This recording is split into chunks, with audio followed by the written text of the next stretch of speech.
Good morning, everyone. I'm just going to jump on with this week's challenge. This week's challenge, we are going to make some faux glassine paper. Glassine paper is quite an intensive process to make, and I don't think any of us could actually make it at home.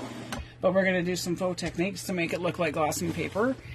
Just something fun, and your challenge this week will be to choose one of the ways I show you, either with Mod Podge or with paraffin wax and an iron, and then take the paper you've made that's translucent and turn it into a project of your choosing. So we're going to get going. So I have some actual glassine bags. They're shiny and they're kind of waxy feeling, but it's not actual wax. It's the process that's used. I'm not scientific, and I'm not going to get into the scientific process of how to do it, but they are grease-proof and waterproof and all that kind of stuff. So ours may not be exactly the same, but that's why it's faux. So let's get going. So this is the original, this is an actual glassine, and we are going to make some samples of some easy ways to make glassine paper, to make things that look like glassine paper, not actual glassine paper. Let me move that out of the way. So I have a napkin, and this is what the napkin looks like. I'm backwards in my screen. So this is what the actual napkin would look like with the extra paper layers removed. It's transparent and see-through, but not as see-through as it could be. So I will grab another piece of paper just to show you what I mean. Like, you can still see the background through it, but in this example I used Mod Podge and literally used my silicone mat. If you don't have a silicone mat, you could use a cereal bag, a Ziploc bag, any kind of plastic that the glue will peel off of, and it is a little bit more opaque. A little bit more translucent, I mean. So here is the original again without the Mod Podge on it, and then this is the piece with the Mod Podge on it. You can definitely see how it is much more translucent. So this is a pretty simple technique to do this one.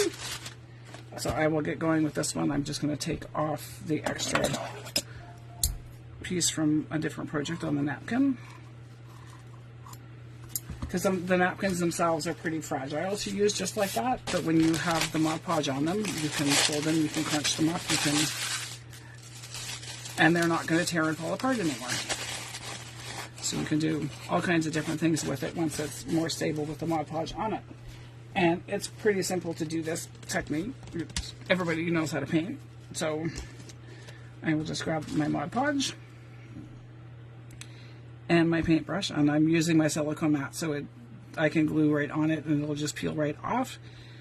So again, cereal bags, any kind of plastic that the glue won't stick to is what you can use to do this on if you don't have a silicone mat. So just paint your Mod Podge on it, and then you're going to just let it dry. Make sure you've got good coverage and it's really well coated so you don't have any dry spots of just the tissue.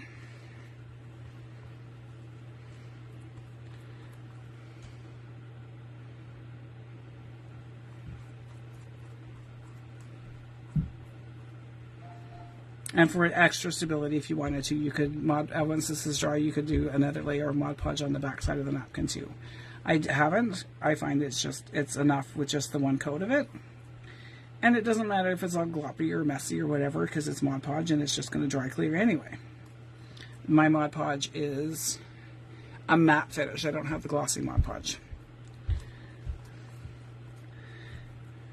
So once that's dry, I'm going to move this out of my screen to let it dry. Once that's dry, it looks much more like this and see-through. The white background kind of just almost disappears and it looks more waxy. And so there's one technique, really easy technique to make. You could use this. I haven't tried it with paper, but I don't know if it would do the same thing, but it definitely makes the white part of the napkin much more translucent. So there's that technique to use with napkins, and once it's dry it would look like faux glassine paper. And then the other technique I will show you is using more, there's a couple of them actually. These ones, move that out of the way, were tracing paper, literally just tracing paper that I used, and I just used a plain sheet of tracing paper and stamped on it. Where's my plain sheet? There we go. Found it. So the tracing paper just stamped on it, and it has the sound of the glassine bag, but not quite the waxy feel of it either. But you can use this just as it is, or you could do the same technique that I'm going to do with a plain sheet of paper. So this could be another way to make faux glassine paper. Really easy. Oh, don't put it on top of the glue that's wet. And then I will show you what happens to the paper when you use paraffin wax. So this piece that I have here is the white piece from the inside, from the back side of a napkin, and this one has paraffin wax melted into it.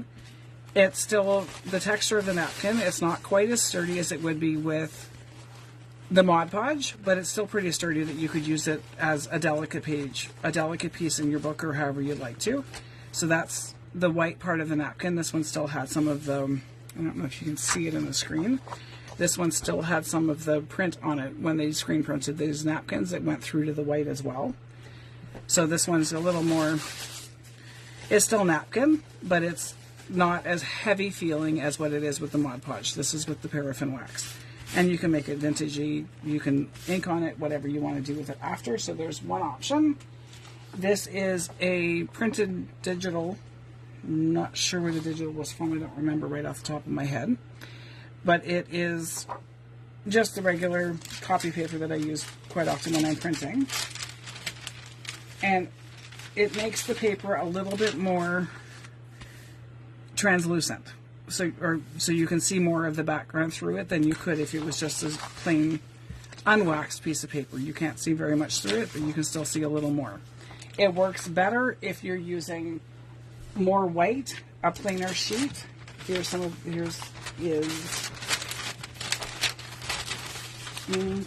missing a piece. Here's a small digital, or it's not even a digital, it was a piece that came from Timu Machine or something like that out of a pack. And again, it just makes the paper a little bit more see-through by putting the wax on it. You can see way more of the background through it. I will show you an actual piece of white paper. So this is the same paper. This is just what I would run through my printer, and this is the piece of paper that's been waxed. So it feels like wax paper. It's really, this is thicker than a glassine bag would be, of course, because I think this was 28-pound paper. But when I'm looking through it, let me see if I can find something that's got a lot more contrast. So I'm going to do that. You can not see the background, the image, the rose image on the piece underneath it with that. And then with the wax paper, you most definitely can. So this one I crinkled up before I waxed it, and I'm just going to show you on a smaller sheet of paper what I did to make it go from an opaque piece to a translucent piece. It's just a fun extra addition. I'm sure that if you were to use this in something that was going to be really hot and very handled and stuff, the wax may continue to melt. But for the purposes of a journal, for the most part, they're not super heated, so the waxes, I think you don't run a whole lot of a risk of the wax melting a lot. But it definitely is more like a wax paper and more like a glassine paper. And definitely took the paper from the white sheet to something you can actually see through, and you can make envelopes with them, pockets with them, whatever you'd like to do. So for this project, I'm going to just make a smaller sheet. So you just take I'm just going to use plain white paper. I have my iron here, and I'm going to set my iron to a lower temperature. You don't want it super hot. You want to be able to melt the wax without burning the paper or burning the wax. So I have some grated candle. You can buy paraffin blocks at the grocery store that would be used for canning, or you can just take some old emergency candles. I have never done this with scented wax, so I'm not sure that the oils from the scent would work very well, but if somebody wants to go ahead and try a scented candle, it would make a really cool addition to a book to have something scented in it. So I'm just going to take some wax, and I'm going to sprinkle some wax all over the top of my paper. And if you have too much wax in the end and it's like a sloppy mess, I'll show you how to fix that too. So So you want enough wax on it so it's going to saturate the paper.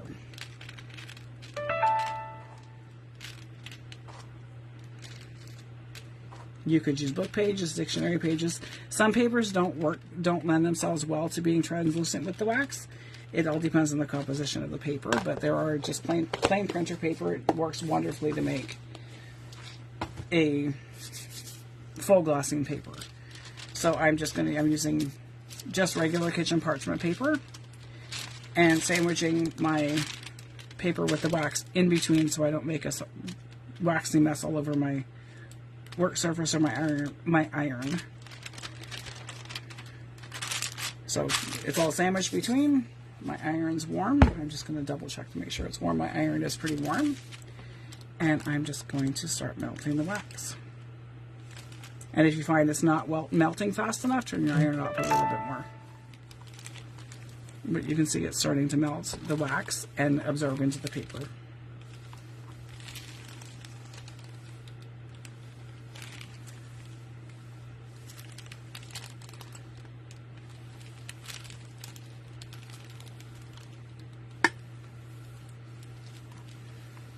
And this one I intentionally added more wax than I would need to. You can always fill in spots, but it's hard to take, it's not as easy to take the wax away, but you can take the extra wax away. But it went from the white sheet underneath that to just clear so I can see my background. Now see, there is a waxy mess on my parchment paper. I don't know if the camera picks up the shine from it very well. So I'm just going to use some scraps. This one is one of the ones that I've already been using for absorbing the excess wax. And I'm just going to sandwich this, flip it over, and do the same on the other side. It's a little warm. And I'm going to add another piece here.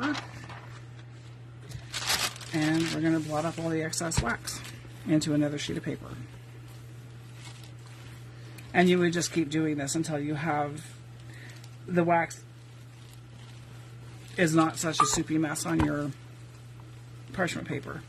I'm not going to go to the edge. I don't know if you can see it, but there's excess wax wanting to come out the end of my paper. So doing one sheet, you can do many sheets at a time, but with using up the excess wax. And there's still quite a bit, so I will grab some other scraps that I have in my bin, just to kind of absorb some of the excess that is there.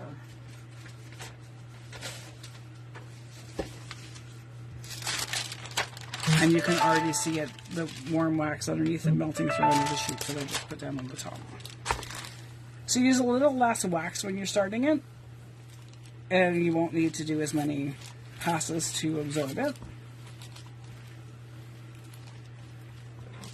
But you can see how it's absorbed the excess, but not all of it is waxed because there wasn't enough to do them.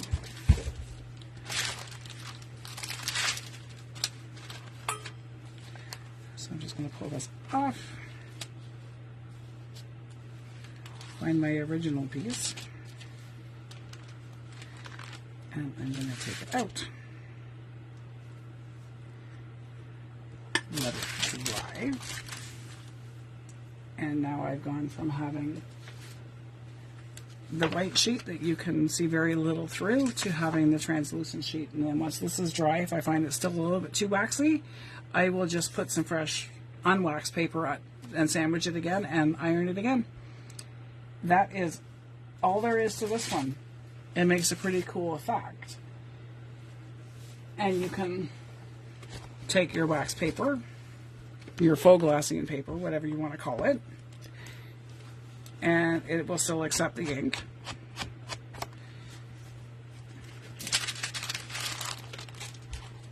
You can still do ink over top of it and highlight the cracks and crevices and from crumpling it up.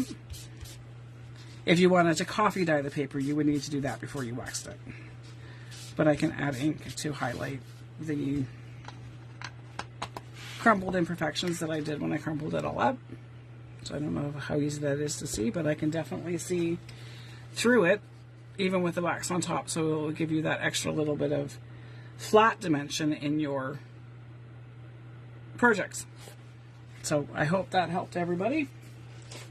And again, going live, if I made some mistakes and stuff, I apologize. It's kind of the nature of the beast when you're live. You can't go back and correct it.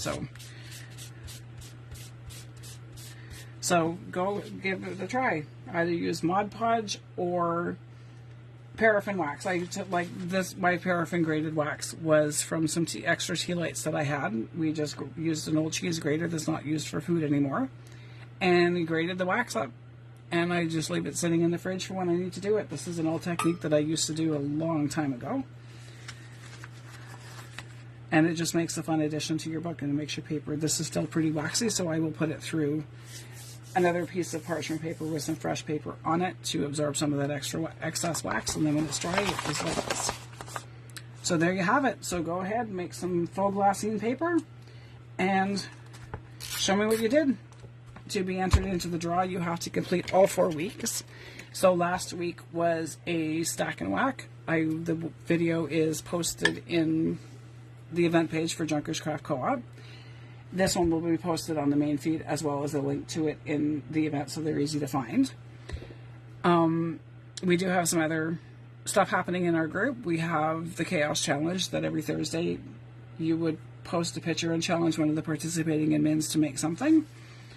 We have Robbie LaCour gets on most Monday to Saturday, I think is what she does. Then she comes on and she posts, does a coffee with me early in the morning, and she does fun makes and just crafts, craft alongs with her. Mimi is posting every Friday weekend mix up with Mimi, where she goes through different techniques and projects and paper craft things. Not always junk journal related stuff, but fun stuff with paper. And we have our snail mail on Wednesdays. We have our Junkers Craft Sale Day on Thursdays, and all the other things in our group. So if you are not, I'm going to be posting this on my YouTube channel as well. So if you're not already in the group, come along and join us at Junkers Craft Co-op for all the fun and inspiration that you can handle. Anyway, have a great day, and I look forward to seeing what your makes are. Bye.